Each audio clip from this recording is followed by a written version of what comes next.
যতই দিন যাচ্ছে ততই লম্বা হচ্ছে আওয়ামী লীগ সরকারের অনিয়ম, দুর্নীতি ও অর্থ লুটপাটের ফিরিস্তি। একের পর এক সামনে আসছে আর্থিক খাতের নানা অসঙ্গতির চিত্র।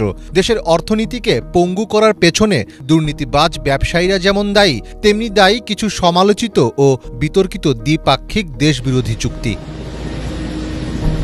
গেল ৫ আগস্ট ছাত্র জনতার অভ্যুত্থানের মুখে ক্ষমতা ছেড়ে ভারতে পালিয়ে যান স্বৈরশাসক সাবেক প্রধানমন্ত্রী শেখ হাসিনা। এরপর থেকেই তার নানা প্রশ্নবিদ্ধ কর্মকাণ্ডের খবর উঠে আসছে সংবাদ মাধ্যমগুলোতে। এর মধ্যে অন্যতম ভারতের বৃহৎ কোম্পানি আদানি গ্রুপের সাথে বাংলাদেশের বিদ্যুৎ ক্রয় চুক্তি, যা নিয়ে ব্যাপক বিতর্ক আর সমালোচনা চলে আসছে টানা কয়েক বছর ধরেই।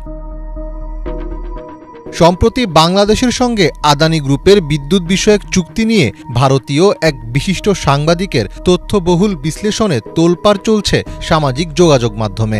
আদানির বিদ্যুৎ প্রকল্প আসলে কার স্বার্থে করা হয়েছে, কী রহস্য এর নেপথ্যে, এমন অনেক গুরুতর বিষয় উঠে এসেছে এই বিশ্লেষণে। ফাঁস হতে শুরু করেছে চাঞ্চল্যকর সব তথ্য।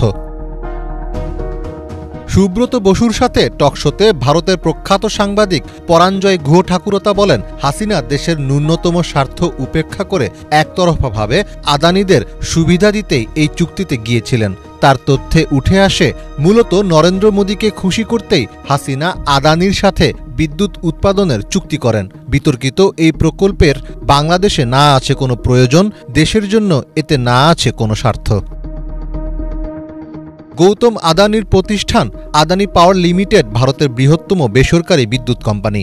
আদানির সাথে চুক্তির অধীনে বাংলাদেশকে অন্যান্য কয়লাভিত্তিক বিদ্যুতের তুলনায় উল্লেখযোগ্যভাবে বেশি দাম দিতে হবে। যদিও এসব কয়লা যথেষ্ট নিম্নমানের। এসব কয়লা অস্ট্রেলিয়ার আদানি মালিকানাধীন খনি থেকে ভারতের একটি বন্দরে সরবরাহ করা হবে, যা ঝাড়খণ্ডের গোড্ডা প্ল্যান্টে পাঠানো হবে।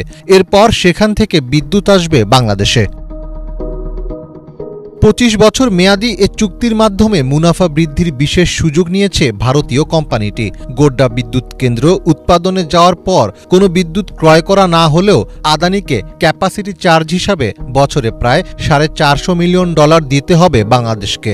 অর্থাৎ ১ কিলোওয়াট বিদ্যুৎ উৎপাদন না করেও বাংলাদেশকে ১/৩ খরচ আদানিকে দিতেই হবে।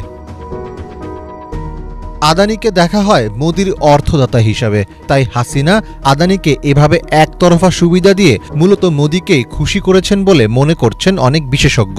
দেশের স্বার্থ বিকিয়ে দেওয়ার বিনিময়ে ভারতের সহযোগিতায় হাসিনা ক্ষমতা পাকাপোক্ত করতে চেয়েছিলেন বলেও মন্তব্য করেন কেউ কেউ। তবে হাসিনার অতিরিক্ত ভারত প্রীতি ও অন্যান্য দায়িত্বশীলদের নীরব ভূমিকার কারণে বাংলাদেশে সেটি সফল হলেও শ্রীলঙ্কায় তেমনটা হয়নি। জানা যায় ২০২২ সালে শ্রীলঙ্কার একজন ঊর্ধ্বতন কর্মকর্তা লঙ্কান সংসদীয় প্যানেলের সামনে দাবি করেছিলেন যে প্রধানমন্ত্রী নরেন্দ্র মোদী প্রেসিডেন্ট গোটাবায়া রাজাপাকসেকে আদানি গ্রুপকে একটি বিদ্যুৎ প্রকল্প দেওয়ার জন্য চাপ দিয়েছিলেন, কিন্তু বিতর্ক ছড়িয়ে পড়ায় সেটি আর সম্ভব হয়ে ওঠেনি। গত বছর ভারতের প্রধান বিরোধী দল কংগ্রেস অভিযোগ করে ২০১৮ সালে আদানি পাওয়ার সুবিধা পেতে বিশেষ অর্থনৈতিক অঞ্চল হিসেবে প্লান্ট স্থাপনের আবেদন করেছিল, কিন্তু সেটি নীতি বহির্ভূত হওয়ায় বাণিজ্য মন্ত্রণালয় তা প্রত্যাখ্যান করে। কিন্তু পরবর্তীতে শুধু আদানি গ্রুপকে সুবিধা দিতে নীতিমালায় পরিবর্তন আনা হয় এবং বাংলাদেশের বিশেষ অর্থনৈতিক অঞ্চল বোর্ড আদানি পাওয়ারের আবেদনের অনুমোদন দেয়। সে সময় এমন সিদ্ধান্ত সরকার কেন নিয়েছিল তা হয়তো এখন সবার কাছেই স্পষ্ট। মীর ফজলে রাব্বি, বাংলা ভিশন।